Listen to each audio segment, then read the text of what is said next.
무슨 말씀이세요? 식당 팔아서 돈 많이 받으셨다면서요? 그 돈으로 빚을 갚고 나니 얼마 남지 않았어. 그동안 너가 돈 달라고 할 때마다 말아야 되나 말아야 되나 고민 많이 했다. 에이, 말도 안 돼요. 어머니, 갑자기 왜 이러세요? 그게 다가 아니야. 작년에 땅 샀다고 했던 거 기억하니? 거기에 투자했다가 큰 손해를 봤어. 너희 아버지 친구 소개로 시작했는데 지금은 생활비도 빠듯한 상황이야. 첫째와 반대로 둘째 아들은 걱정스레 물었습니다. 어머니, 왜 진작 말씀 안 하셨어요? 저희가 도와드렸을 텐데. 너희한테 짐 되기 싫어서. 그리고 너희도 각자 가정이 있잖니.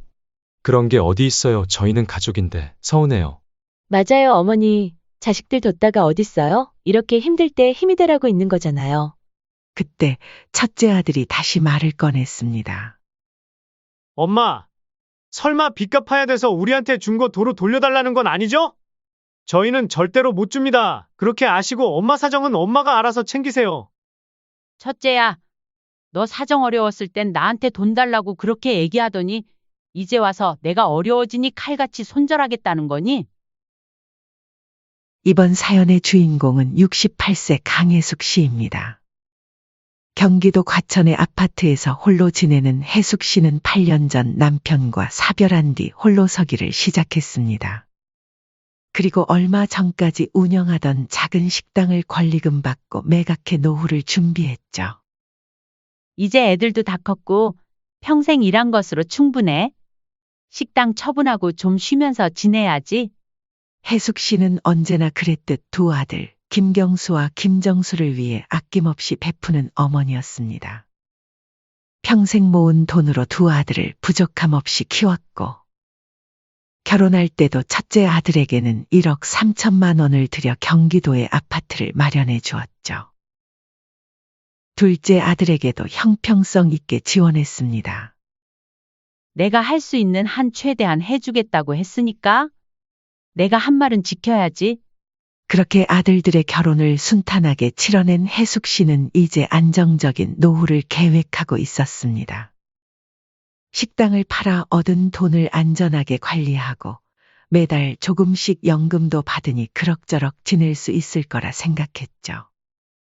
그런데 첫째 아들 경수가 결혼한 지 반년도 채 안 되어 다시 찾아왔습니다. 저녁을 함께 먹자며 혜숙 씨를 불러낸 것이었죠. 엄마, 사실 이야기가 있어서요. 식사를 마치고 차를 마시는 중에 첫째 아들이 말을 꺼냈습니다. 지금 사는 집이 너무 좁아요. 조금 더 넓은 데로 이사 가고 싶어서요. 결혼할 때 너희가 고른 집 아니었니? 넓진 않아도 신혼부부가 살기 딱 좋다고 했잖아. 그땐 몰랐어요. 막상 살아보니 너무 좁더라고요. 애도 커가고요. 조금만 더 보태주시면 안 될까요? 혜숙 씨는 잠시 생각했습니다. 이미 첫째에게 꽤 많은 돈을 지원했고 이제는 자신의 노후도 챙겨야 했죠. 경수야, 나도 이제 나이가 있잖니. 병원비도 생각해야 하고. 순간 첫째 아들의 표정이 굳어졌습니다. 어머니, 식당 파셨다면서요? 돈 꽤 받으셨다고 들었는데? 혜숙 씨는 눈살을 찌푸렸습니다. 그래, 받긴 했다만. 그게 다 내 노후를 위한 거야. 너희들 다 독립했으니 이제 내 삶도 챙겨야지. 다른 친구 부모님들은 다 도와주시던데? 엄마는 딸랑 집 하나 해주고 마시게요? 남의 집 얘기하지 마. 우리는 우리 사정이 있지. 그리고 남의 집 비교할 거면 집도 못 해주는데도 얼마나 많은데 그러니? 있는 거에 감사하고 만족하며 살아야지. 혜숙 씨는 단호하게 말했습니다. 하지만 첫째 아들은 포기하지 않았죠. 엄마, 이번만 도와주시면 정말 다시는 말 안 꺼낼게요. 진짜예요. 결국 혜숙 씨는 그날 이야기를 흐지부지 끝내고 집으로 돌아왔습니다. 그리고 그 뒤로도 첫째 아들의 크고 작은 금전적인 요청은 계속되었죠. 해외여행 한번 가고 싶어요. 신혼여행도 제대로 못 갔는데? 직장 관두고 작은 가게라도 차리고 싶은데 자본금이 필요해요. 처음에는 혜숙 씨도 아들의 부탁을 이해하려 했습니다. 하지만 요청이 끊임없이 이어지자 걱정이 되기 시작했죠. 내가 가진 것도 한정되어 있는데 이렇게 자꾸 나가면 나중에 내가 아플 때 어떻게 하지? 혜숙 씨는 침대에 누워 천장을 바라보며 고민했습니다. 병원에서 만난 동갑내기 친구는 갑작스러운 병으로 수천만 원의 의료비가 들었다고 했습니다. 혜숙 씨도 언제 그런 일이 생길지 모르는 일이었죠. 미안하다, 경수야. 어머니도 이제 나이가 있고 앞으로 생활이 걱정돼서 그래. 내가 번 돈으로 조금씩 모아보렴. 그렇게 말할 때마다 첫째 아들의 태도가 달라졌습니다. 전화도 잘 받지 않고 가끔 만나도 얼굴에 서운함이 가득했죠. 다른 친구 어머니들은 사업 자금도 대주시고 해외여행도 보내주시는데 좀 더 열심히 사시지 그러셨어요. 자식을 위해서 말이에요. 첫째 아들은 늘 다른 사람과 비교하며 혜숙 씨를 압박했습니다. 하지만 그때마다 혜숙 씨는 이제 단호하게 선을 그었습니다. 평생 아들들을 위해 살아왔지만 이제는 자신의 남은 인생도 소중하다는 것을 깨달았기 때문이었죠. 그렇게 첫째 아들과의 관계는 날이 갈수록 냉랭해졌습니다. 처음에는 연락이 뜸해지더니 이제는 혜숙 씨가 먼저 전화를 해도 바쁘다며 금세 끊어버리곤 했죠. 한 달에 한 번 정도 만나던 식사 자리도 2달, 3달로 간격이 벌어졌습니다. 경수야, 이번 주말에 시간 있니? 오랜만에 밥이나 먹자. 혜숙 씨가 전화를 걸었지만 첫째 아들의 대답은 차가웠습니다. 이번 주말은 약속이 있어요. 다음에 시간 되면 연락드릴게요. 그 다음은 좀처럼 오지 않았습니다. 결국 혜숙 씨가 첫째 집 근처까지 찾아가 겨우 만난 자리는 불편함으로 가득했죠. 경수야, 요즘 잘 지내니? 회사는 어때? 그냥 그래요. 신경 쓰지 마세요. 대화가 이어지지 않았습니다. 첫째 아들은 밥을 먹는 내내 휴대폰만 들여다보았죠. 가끔 고개를 들 때면 마치 빚쟁이를 대하듯 불편한 표정이었습니다. 식사가 거의 끝나갈 무렵 첫째 아들이 입을 열었습니다. 어머니, 이번에 좋은 사업 아이디어가 있어서요. 돈만 있으면 정말 잘 될 것 같은데. 혜숙 씨는 깊은 한숨을 내쉬었습니다. 경수야, 그 얘기는 이미 했잖니. 이제 더 이상 지원은 못 해준다. 첫째 아들의 얼굴이 일그러졌습니다. 남들 다 해외여행 가는데 우리도 한번 가고 싶다는데 그것도 안 도와주시고. 사업 한번 해보겠다는데 그것도 안 도와주시고. 엄마는 우리한테 관심이 없으신 것 같아요. 혜숙 씨는 차분하게 대답했습니다. 관심이 없어서가 아니라 현실적으로 생각해야 해서 그래 그 정도 도와줬으면 그만 만족도 할 줄 알지 그러니. 우리 집사람 친구 시어머니는 사업 자금 5천만 원을 그냥 주셨대요. 그런데 어머닌 왜? 그만. 내가 다른 집 얘기는 하지 말라고 했지? 남의 집은 남의 사정이 있는 거야. 혜숙 씨의 목소리가 높아졌습니다. 주변 테이블에서 시선이 쏠렸지만 신경 쓰지 않았습니다. 평소 참기만 했던 혜숙 씨에게서 이런 반응이 나오자 첫째 아들은 당황한 듯 했습니다. 알겠어요. 그냥 잊으세요. 차라리 땅을 파는 게 돈이 더 잘 나오겠네요. 그렇게 불편한 식사가 끝났습니다. 집으로 돌아오는 길, 혜숙 씨는 가슴이 무거웠습니다.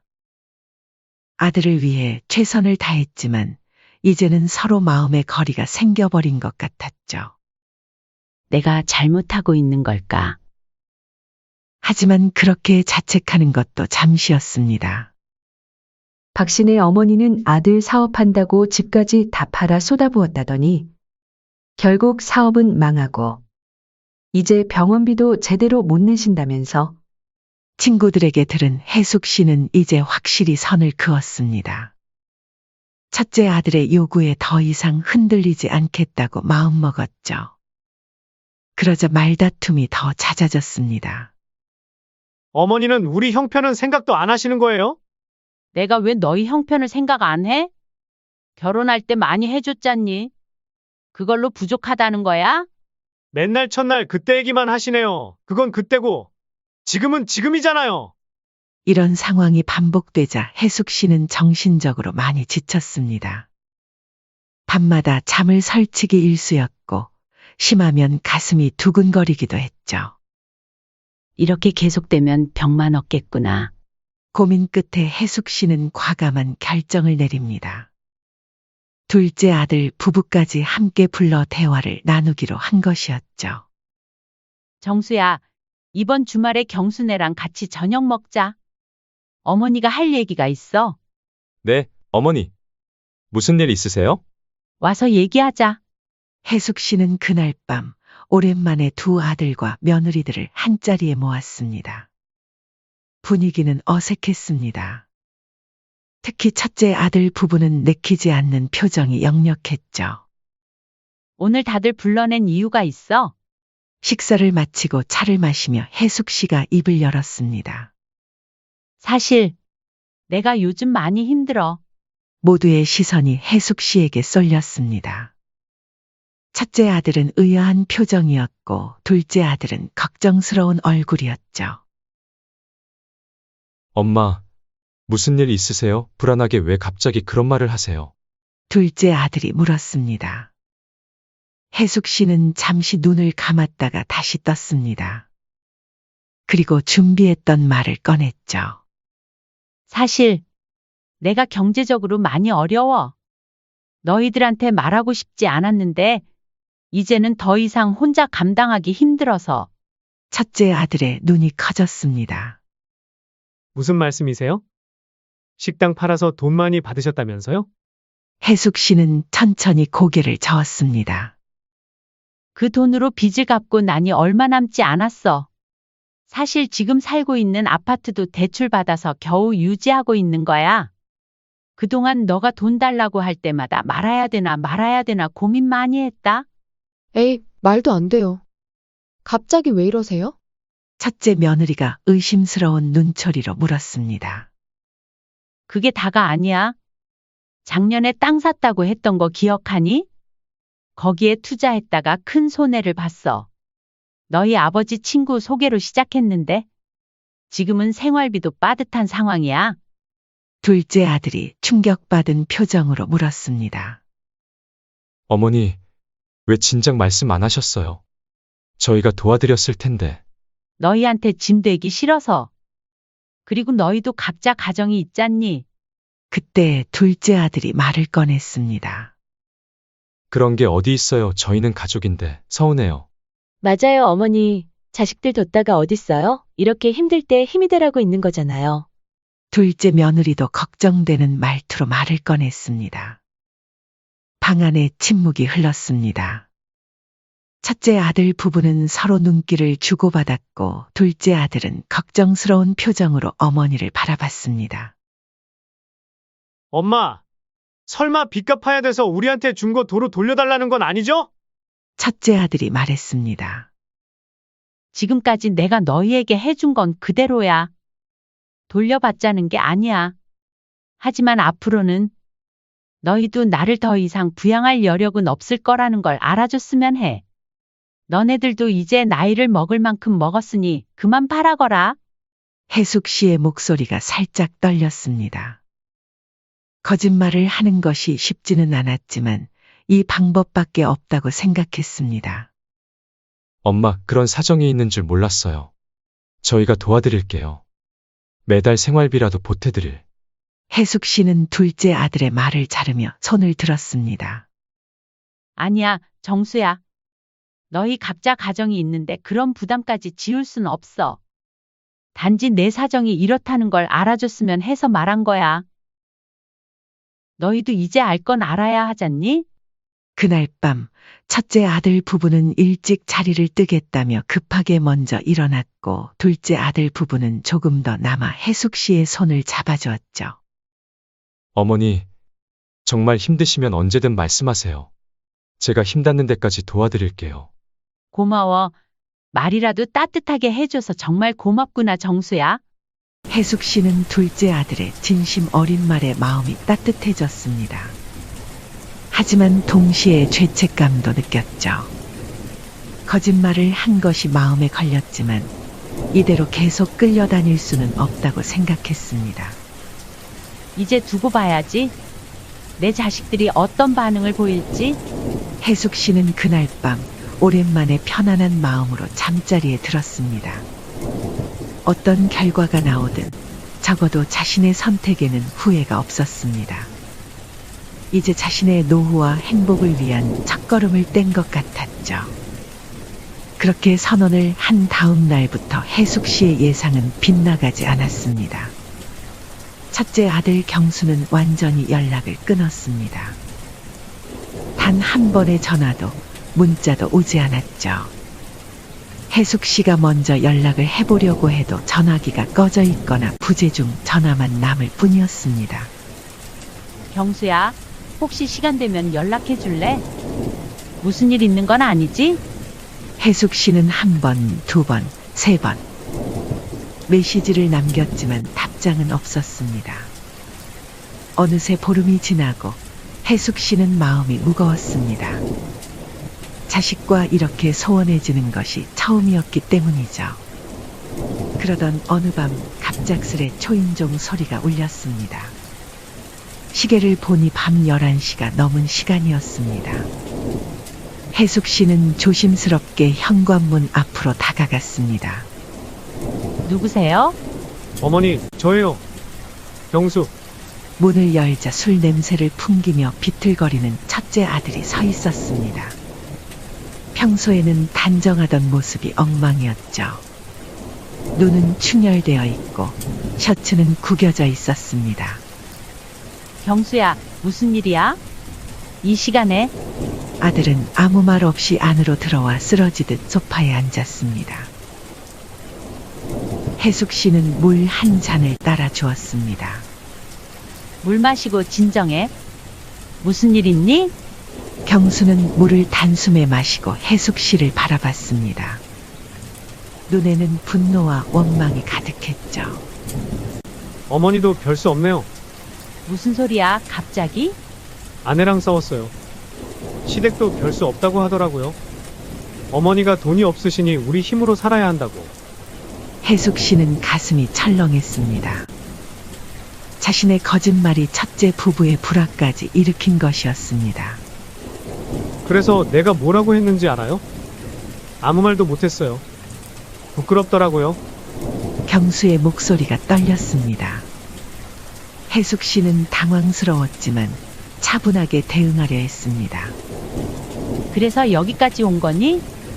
집에 가서 잘 풀어봐. 부부 사이에 다툼은 있을 수 있어. 풀긴 뭘 풀어요? 어머니, 노후 대비도 제대로 안 하시고 뭐 하셨어요? 아버지 돌아가시고 8년이나 됐는데 이렇게 말하면 엄마는 또 집 해줬다고 하겠죠? 됐네요. 그 코딱지만한 집 해줬다고 맨날 생색은. 경수의 목소리가 높아졌습니다. 술 기운에 평소 쌓아둔 불만이 터져 나오는 것 같았습니다. 그리고 이건 꼭 짚고 넘어가야 해요. 저희한테 주신 집 달라고 안 할 거라 하셨으니 그 약속은 지키셔야죠. 아내가 걱정하더라고요. 어머니가 나중에 마음 바꾸실까봐. 저도 걱정되고요. 설마 엄마가 자식 발목 잡진 않으시겠죠? 확실하게 말해줘요, 제발. 해숙 씨는 기가 막혔습니다. 자신이 경제적으로 어렵다고 했을 뿐인데 첫째 부부는 벌써 자신들이 받은 것들을 뺏길까 걱정하고 있었던 것입니다. 내가 언제 너희 것 달라고 했니? 그때 말했잖아. 그런 건 걱정 안 해도 된다고. 직접 그런 말씀은 안 하셨지만 누가 알아요? 나중에 정말 어려워지시면. 해숙 씨는 깊은 한숨을 내쉬었습니다. 이것이 자신의 첫째 아들의 진짜 모습이라니 가슴이 아팠습니다. 경수야, 늦었다. 이제 그만하고 집에 가. 내 아내와 잘 대화해봐.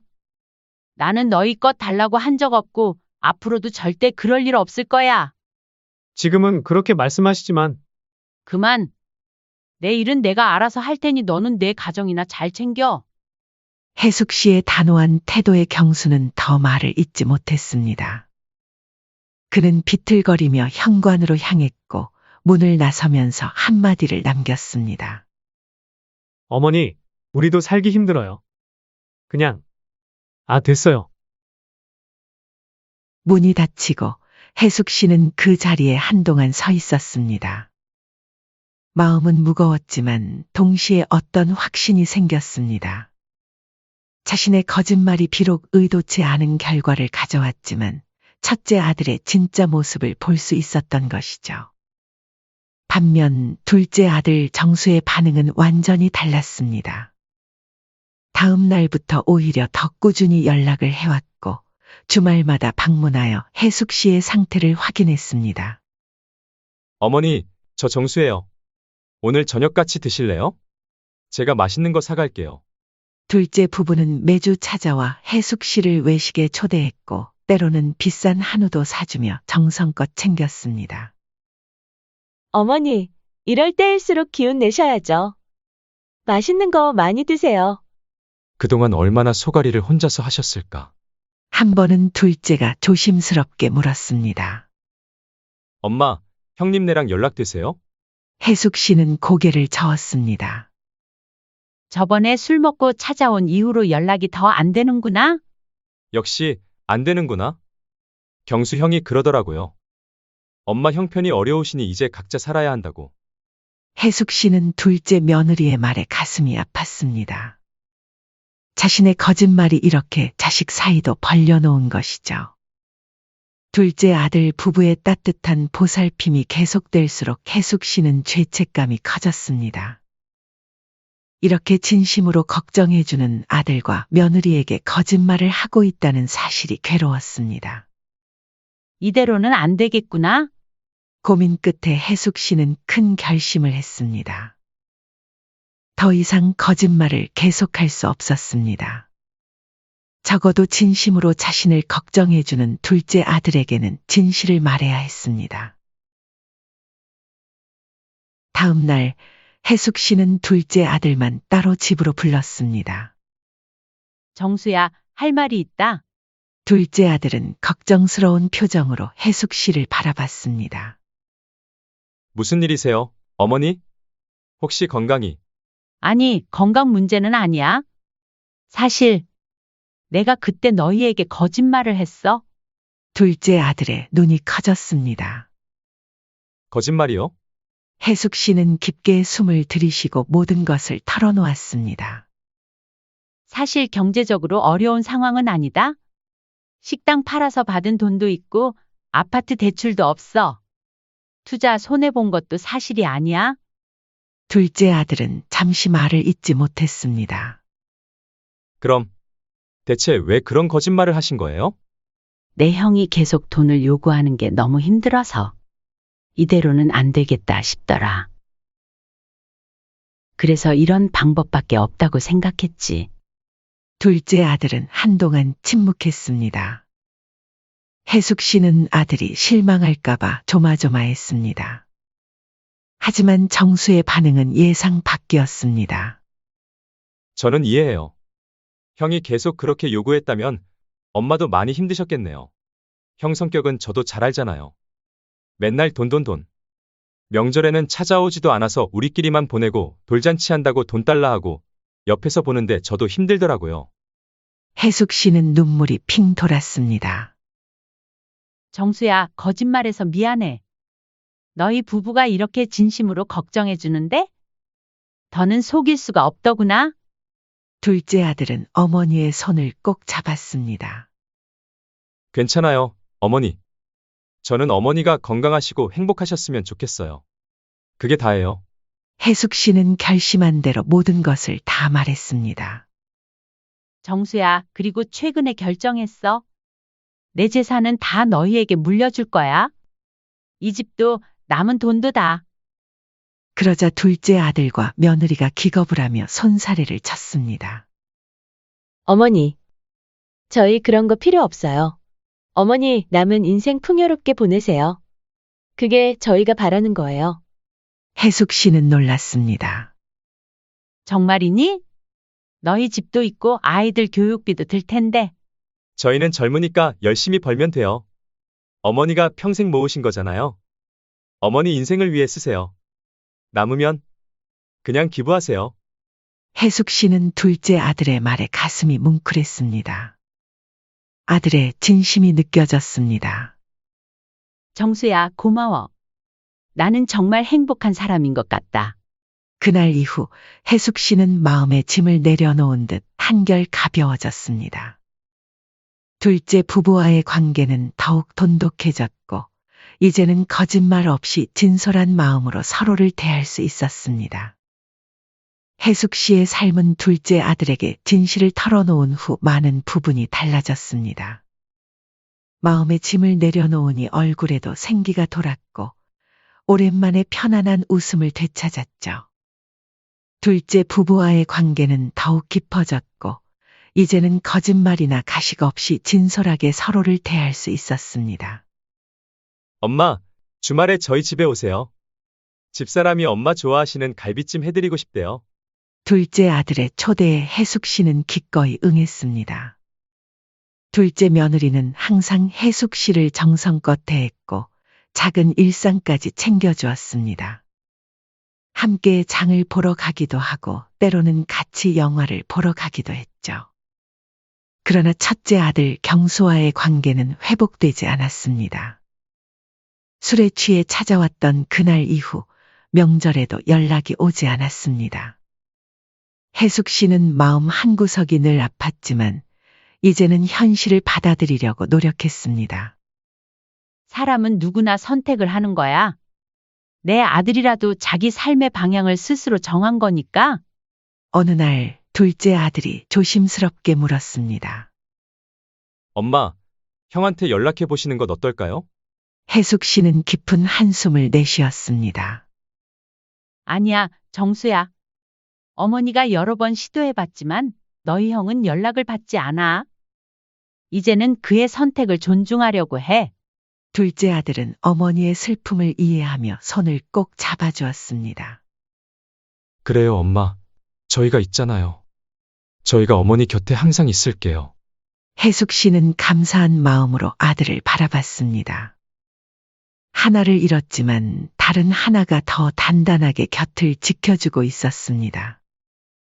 시간이 흐르면서 해숙 씨는 변화된 삶을 적극적으로 즐기기 시작했습니다. 오랫동안 미뤄왔던 취미 생활도 다시 시작했고, 젊었을 때부터 꿈꿔왔던 해외여행도 계획했습니다. 식당을 팔아 모은 돈을 자신을 위해 의미 있게 쓰기로 한 것이었죠. 어머니, 이번에 터키 여행은 저희도 같이 가요. 휴가 맞춰놨어요. 둘째 며느리가 즐겁게 말했습니다. 그래, 함께 가면 더 좋지. 해숙 씨는 둘째 부부와 함께하는 시간이 늘어날수록 첫째 아들의 부재로 인한 아픔이 조금씩 누그러지는 것을 느꼈습니다. 물론 완전히 사라지지는 않았지만 이제는 그 아픔과 함께 살아가는 법을 배우고 있었습니다. 명절이 다가오자 해숙 씨는 예전처럼 풍성한 상을 차리려고 준비했습니다. 하지만 둘째 아들이 말렸습니다. 어머니, 이제 그런 거 부담 갖지 마세요. 저희가 준비할게요. 해숙 씨는 처음엔 망설였지만 이내 받아들였습니다. 많은 것이 변했고 이제 그녀도 변화를 받아들일 때가 됐습니다. 명절 당일 해숙 씨의 집에는 둘째 가족만이 모였습니다. 예전같이 북적이지는 않았지만 그들만의 따뜻함이 있었습니다. 남편 차례를 지내고 둘째 아들이 조용히 말했습니다. 엄마, 형한테도 연락해봤는데. 역시나 못 온대요. 해숙 씨는 고개를 끄덕였습니다. 예상했던 일이었습니다. 괜찮아, 신경 쓰지 말거라. 너희가 와줘서 고맙다. 저녁 식사 후 해숙 씨는 둘째 며느리와 함께 설거지를 하며 이야기를 나눴습니다.